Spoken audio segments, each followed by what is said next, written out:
Hello दोस्तों, आप सब कैसे हो। अभी मैं जा रही हूँ रामपुरा स्टेशन। वहाँ से बस पकड़नी होगी तारापीठ मंदिर के लिए। वहाँ जाके तारापीठ मंदिर का इतिहास सुनिए, इसलिए आप लगातार मेरे चैनल पर बने रहिए।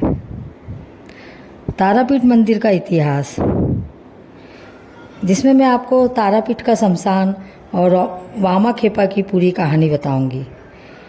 तारापीठ मंदिर पश्चिम बंगाल के वीरभूमि जिले में स्थित है।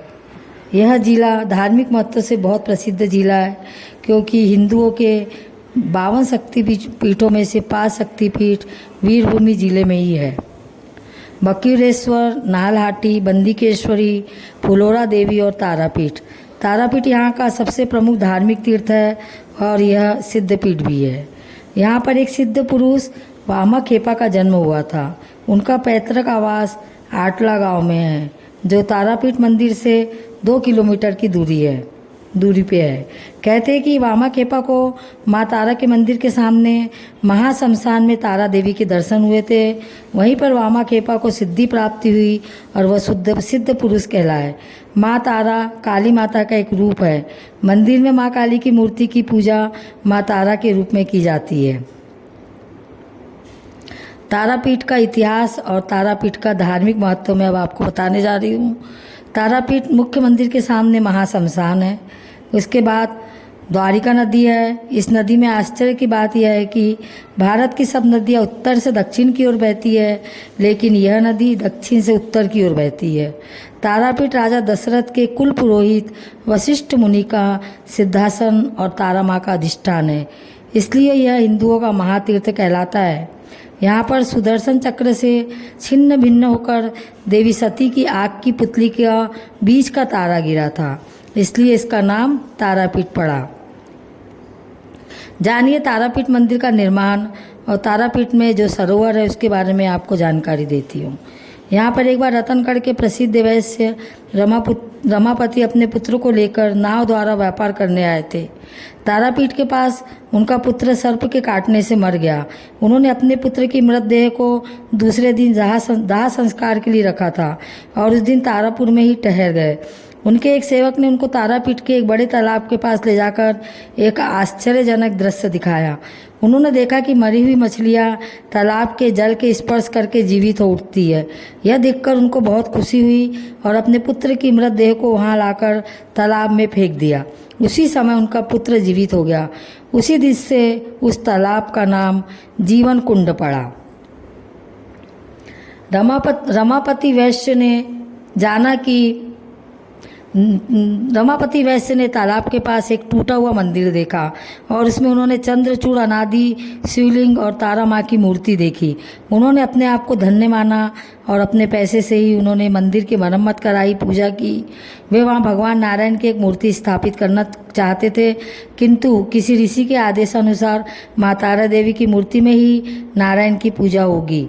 काली और कृष्ण अलग अलग नहीं है, उनकी जिस तरह पूजा होनी चाहिए उसी तरह ही उन्होंने पूजा की और काली तथा कृष्ण की मूर्ति के भाव अनुसार एक ही मूर्ति प्रतिष्ठित कराई।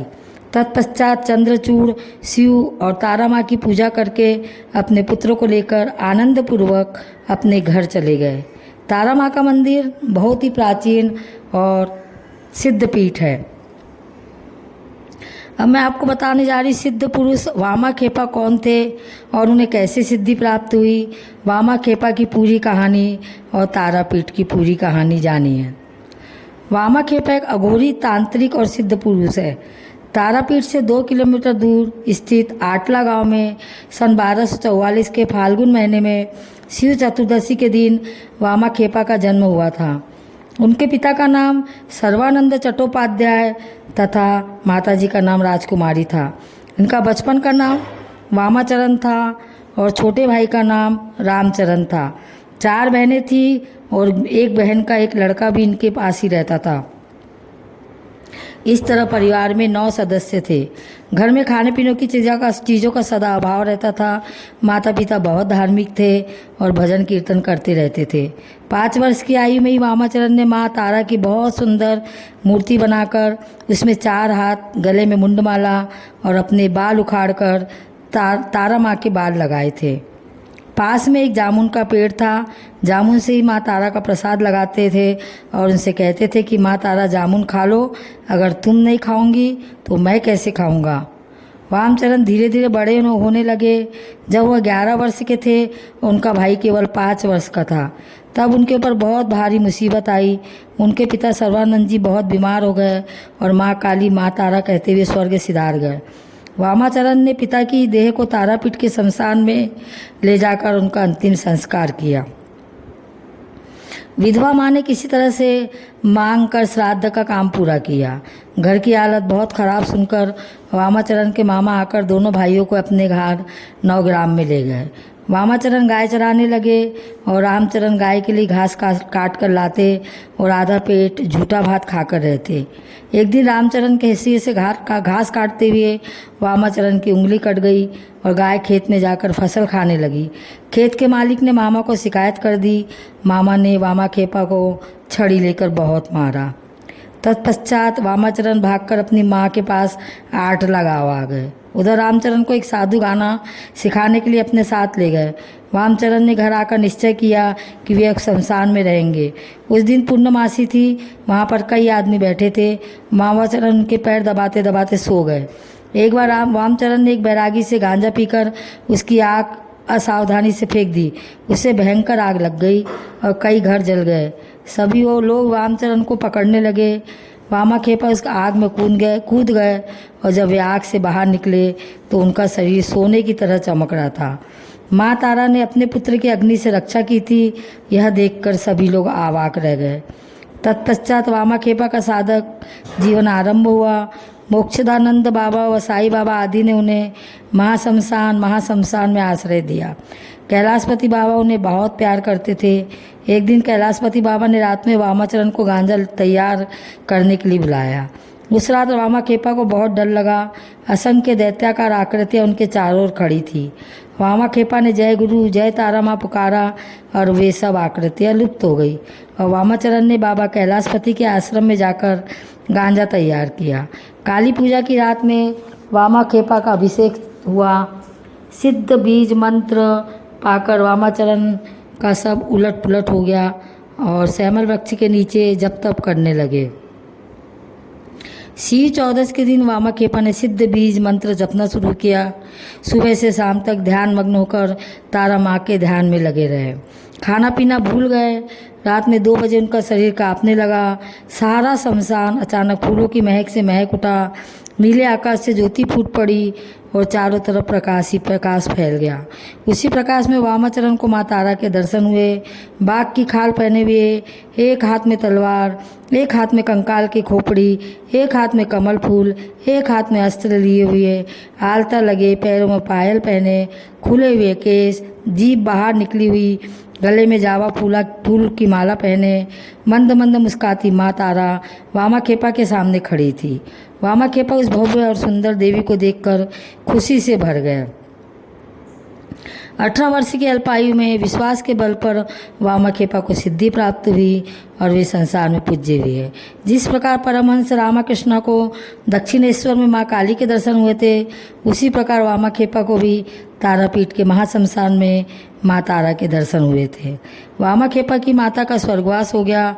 उस समय द्वारका नदी में बाढ़ आई हुई थी, किंतु वामा खेपा तारा माँ कहते हुए नदी में कूद गए और नदी के दूसरे किनारे पर पहुंचकर अपनी माता के मृत शरीर को अपनी पीठ पर रखकर फिर पानी में कूद पड़े और महाशमशान में लाकर अपनी माता का अंतिम संस्कार किया। माँ के श्राद्ध के दिन खाली जमीन साफ करा के सब गाँव वालों को निमंत्रण भेज दिया। अपने आप अनेक प्रकार के स्वादिष्ट पकवान वामा खेपा के घर में आने लगे। सारे गांव के अतिथिगण राजाओं के खाने योग्य जैसे 36 प्रकार के पकवान खाने लगे। तभी आकाश में घने बादल छा गए। वामा खेपा ने माँ तारा को याद करके लकड़ी लेकर उससे चारों तरफ एक घेरा बना दिया। मूसलाधार वर्षा हुई, परंतु घेरे के अंदर एक बूंद पानी नहीं गिरा और अतिथियों ने आनंदपूर्वक भोजन किया। जब अतिथिगण भोजन करके जाने लगे तो वामा खेपा ने माँ तारा को याद करके बादलों को साफ कर दिया और बारिश रुक गई। वामा खेपा को देखने से लगता था कि वो बड़े कठोर है, लेकिन उनका हृदय बड़ा पवित्र और कोमल था। वे अपने भक्तों के अनुरोध पर कई असाध्य रोगों को ठीक कर दिया करते थे। धीरे धीरे वामा खेपा की उम्र बढ़ती गई और वे 72 साल के हो गए। कृष्णाष्टमी का दिन था। वामा खेपा तारा माँ का प्रसाद खा रहे थे। अचानक कुत्ते बड़ी ज़ोर ज़ोर से रोने लगे, चिल्लाने लगे। फिर एक कंकाल की तरह के चेहरे वाला एक सन्यासी आया और फीकी सी हंसी हंसते हुए बोला, अब क्या बाबा, चलो, तुमको अपने साथ ही ले चलूँगा। उस दिन भक्त लोग उनको घेरे बैठे रहे। बाबा की सांस जोर जोर से चल रही थी। अचानक उनकी नाक का अग्रभाग लाल हो उठा और सभी लोग माँ तारा पुकारने लगे। माँ तारा सुनाई पड़ने के साथ ही वामा खेपा का शरीर स्थिर हो गया और एक महायोगी योग माया के में लीन हो गया। चारों ओर वामा खेपा के स्वर्ग से दाखने की खबर फैल गई। दूर दूर से लोग इस सिद्ध पुरुष के दर्शन के लिए उमड़ पड़े। महाशमशान के पास एक नीम के पेड़ के नीचे उनको समाधि दी गई और माँ तारा का सबसे योग्य पुत्र माँ तारा में ही समा गया। महाशमशान में तारा देवी का पादपद मंदिर है। तारापीठ की यही मुख्य जगह है। यहाँ पर आकर यात्री लोग मनोकामना के लिए ध्यान करते हैं और उनकी मनोकामना पूर्ण हो जाती है। इस मंदिर के पास ही वामा खेपा का समाधि मंदिर है। संसार में बड़े बड़े साधु संतों की समाधियाँ भी है, साथ में कई समाधि मंदिर भी है। अभी भी बहुत साधु कुटी बनाकर शमशान में रहते हैं। यहाँ पर मुर्दे भी जलाए जाते हैं। तारापीठ में एक और जगह देखने योग्य है, उसका नाम है मुंडमाल नीलता। वहाँ पर भी माँ तारा की मूर्ति है। सुना है काली माँ अपने गले में मुंड माला वहाँ रखकर द्वारका नदी में स्नान करके माला पहन लेती है, इसलिए इस स्थान का नाम मुंडमालिनी है। यहाँ पर भी एक शमशान है। प्रिय दोस्तों, आपको हमारा ये लेख कैसा लगा हमें कमेंट करके ज़रूर बताइए और यह जानकारी आप अपने दोस्तों के साथ भी शेयर कर सकते हैं। धन्यवाद। आगे की जानकारी के लिए आप इसी तरह मेरे चैनल पर बने रहिए।